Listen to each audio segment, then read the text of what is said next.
ভাই মাথা ঘুরে ভাই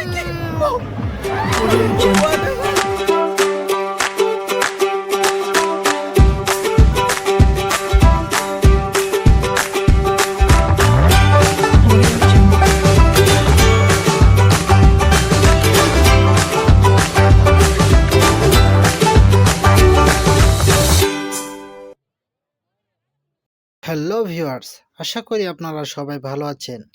আজকে আমরা চলে যাচ্ছি ঢাকার পূর্বাঞ্চলে অনুষ্ঠিত ৩০তম ঢাকা আন্তর্জাতিক বাণিজ্য মেলায়। এই ভিডিওতে আমরা দেখাবো কিভাবে আমরা বাণিজ্য মেলায় গেলাম, টিকিট কিভাবে কেটেছি, টিকিটের দাম কত, ভেতরে কি কি দেখা যায়, পণ্যের দরদাম কেমন, আর কি কি আকর্ষণীয় বিষয় আছে। সব মিলিয়ে বাণিজ্য মেলার পুরো অভিজ্ঞতা আপনাদের সাথে শেয়ার করব আজকের এই ভিডিওতে। তাই ভিডিওটি শেষ পর্যন্ত অবশ্যই দেখবেন। আমাদের বাসা যেহেতু পূর্বাঞ্চলের কাছাকাছি অবস্থিত, তাই প্রথমেই আমরা পূর্বাঞ্চলের নীলা মার্কেটে এসে একটি অটো ভাড়া করে নিলাম জনপ্রতি ৩৫ টাকা হিসেবে। এছাড়াও বিভিন্ন জায়গা থেকে যারা বাণিজ্য মেলায় আসতে চান সরাসরি কুড়িল বিশ্ব রোডে চলে আসবেন। কুড়িল বিশ্ব রোডে বাণিজ্য মেলাকে কেন্দ্র করে বিআরটিসির একটি কাউন্টার বসানো হয়েছে, যেখানে জনপ্রতি ৭০ থেকে ৮০ টাকা করে সরাসরি মেলার উদ্দেশ্যে বাসগুলো কিছুক্ষণ পরপর ছেড়ে আসছে। আপনারা সেখান থেকে সরাসরি মেলায় চলে আসতে পারবেন। আমরা নীলা মার্কেট থেকে একটা অটো নিয়ে নিলাম জনপ্রতি ৩৫ টাকা করে। আমরা সরাসরি বাণিজ্য মেলায় চলে যাব।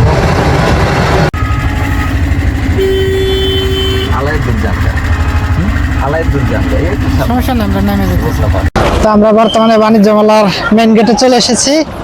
এখন হচ্ছে আমরা টিকিট কেটে ভিতরে প্রবেশ করব।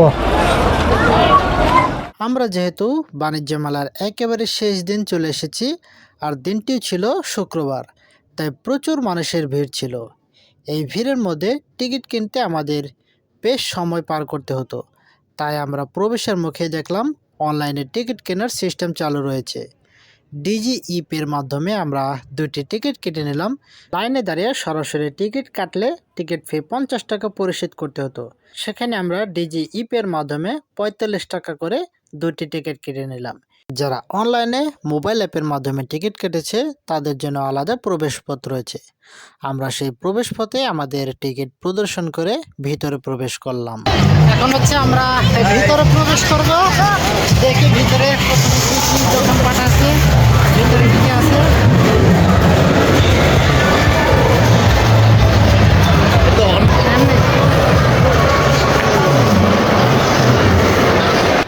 এই জায়গায় মূলত মানুষজন এসে কিছুটা রেস্ট নিতে পারে, বসার বিভিন্ন জায়গা রয়েছে।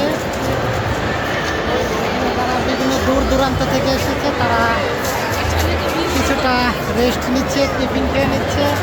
আর সবচেয়ে গুরুত্বপূর্ণ টপিক হচ্ছে আমরা বাণিজ্য মেলা আসার পর অনেক ভিড়ে ওয়াশরুম খুঁজে পাওয়া খুব টাফ হয়ে পড়ে। অনেকে অনেক ইমার্জেন্সি ওয়াশরুম ধরে, তখন আমরা এই যে এই গেট দিয়ে সোজা ঢোকে সামনে আসতে আমরা দেখার পর আপনি ঢোকার হাতের ডান দিকে যাবেন কর্নারে ওয়াশরুম, মেল ওয়াশরুম, পাশে আছে ফিমেল ওয়াশরুম।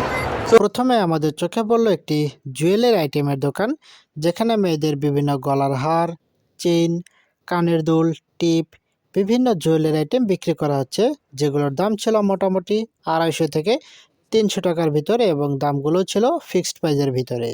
এরপরে আমরা সামনে গেলে দেখতে পারবো যে জুতার দোকান, বিভিন্ন ধরনের জুতা আছে, হাই কোয়ালিটি, খুবই ভালো ইন্ডিয়ান শু পাওয়া যায়। আর হচ্ছে এখানে একদম যায় নেন 1500 টাকা এখান থেকে নিতে হলে।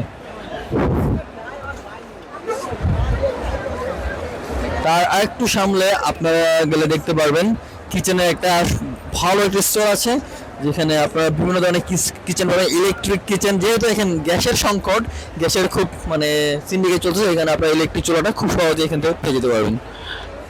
খুবই উন্নত মানের চুলা আছে এখানে। অনেক সুন্দর সুন্দর জায়নামাজ আছে এখানে।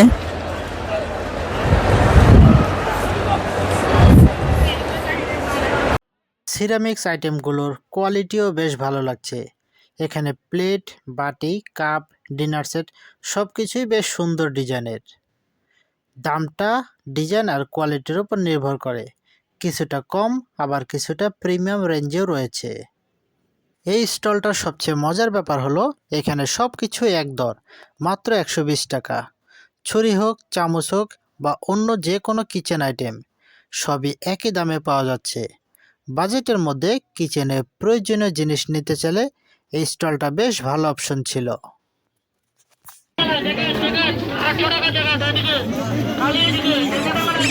এরপর আমরা গেলাম একটা খেলনা দোকানের সামনে। এখানে যেভাবে মাইকিং করে বিক্রি করা হচ্ছে একদম গুলিস্তানের কথা মনে করিয়ে দিচ্ছি। ঠিক পাশেই আছে একটা কাপড়ের দোকান, সেখানেও একইভাবে মাইকিং করে কাস্টমার ডাকা হচ্ছে। সব মিলিয়ে এই পুরো এরিয়াটা এখন প্রায় একটা ছোটোখাটো গুলিস্তানে পরিণত হয়ে গেছে।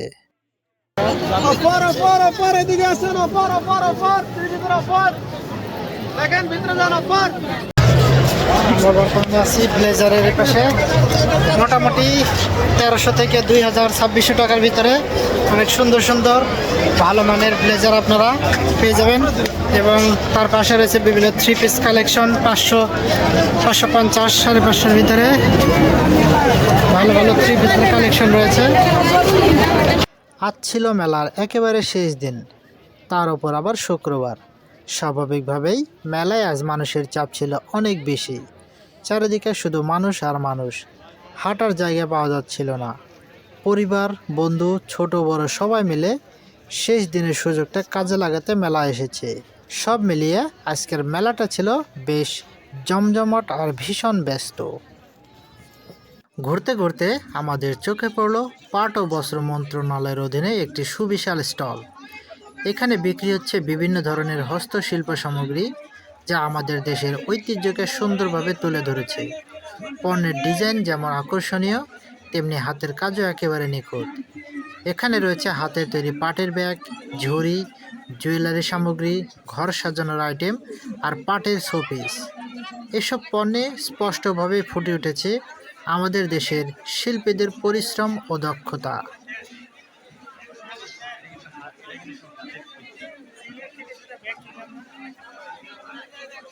এরপর আমরা চলে গেলাম শিশু পার্ক জোনে।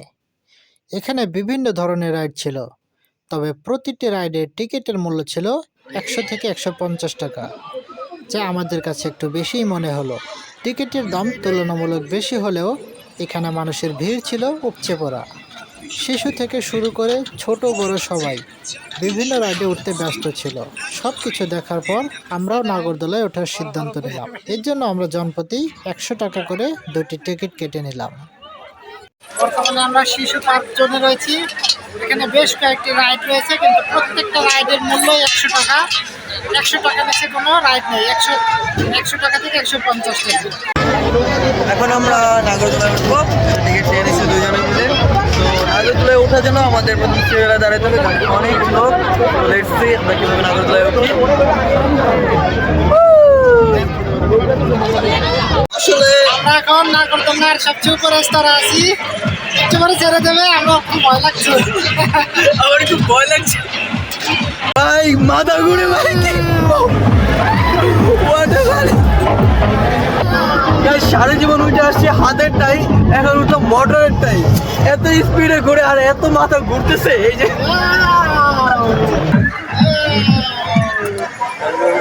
নিচে নামার সময় আস্তে তো ঘুরে, ভাই আস্তে তো ঘুরে ভাই, মাথা ঘুরে ভাই। নাগরদোলায় চড়া শেষ করে আমরা এরপর চলে আসলাম মেলার সবচেয়ে আকর্ষণীয় একটি স্টলে, জুলাই শহীদ স্মৃতি ফাউন্ডেশনে। এই স্টলটি দর্শনার্থীদের কাছে বিশেষভাবে নজর কেড়েছে। আমরা ঘুরতে ঘুরতে চলে আসলাম জুলাই শহীদ স্মৃতি ফাউন্ডেশনে, যেখানে জুলাই গণঅভ্যুত্থান 2024-এ যে ঘটনাগুলো ঘটেছিল সেগুলোরই স্মৃতি এখানে সংরক্ষণ করা হয়েছে। এখন আমরা প্রবেশ করব এবং সেগুলো একটু স্মৃতিচারণ করব। জুলাই গণঅভ্যুত্থানে শহীদ হওয়া ছাত্র জনতা, রিক্সা চালক সহ বিভিন্ন শ্রেণী ও পেশার মানুষের ছবি এখানে টাঙিয়ে রাখা হয়েছে। ছবিগুলোর সামনে দাঁড়িয়ে অনেক মানুষ তাদের স্বজনদের খোঁজার চেষ্টা করছিলেন।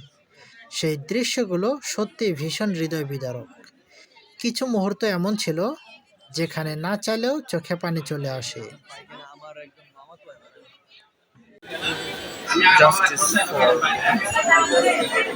এখানে একটি মন্তব্য লেখার প্রবেশ রেখেছে জাহাঙ্গীরের মন্তব্য দেখে।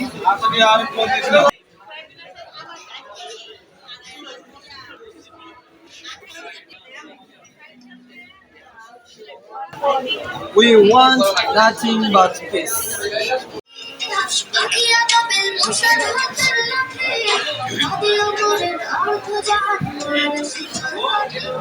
এরপর অনেকক্ষণ ঘোরাঘুরি করার পর আমাদের খিদে লাগলে আমরা চলে গেলাম একটি জাপানিজ রামেনের স্টলে।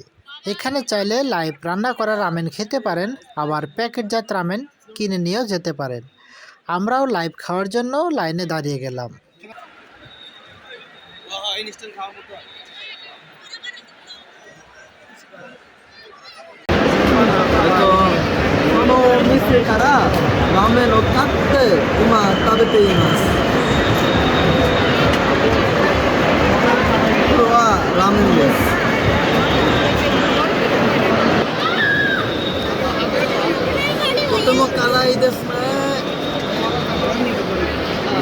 খাওয়া দাওয়া শেষে সর্বশেষ আমরা গেলাম একটি তুর্কিশ লাইটিংয়ের স্টলে।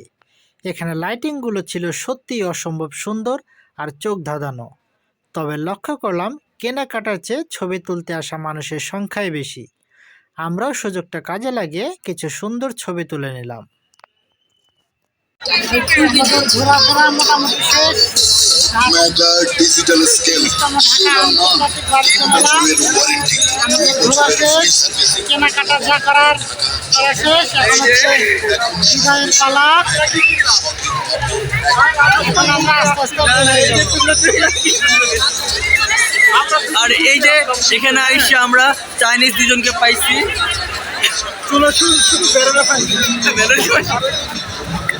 এখন আমরা বিদায় নিব।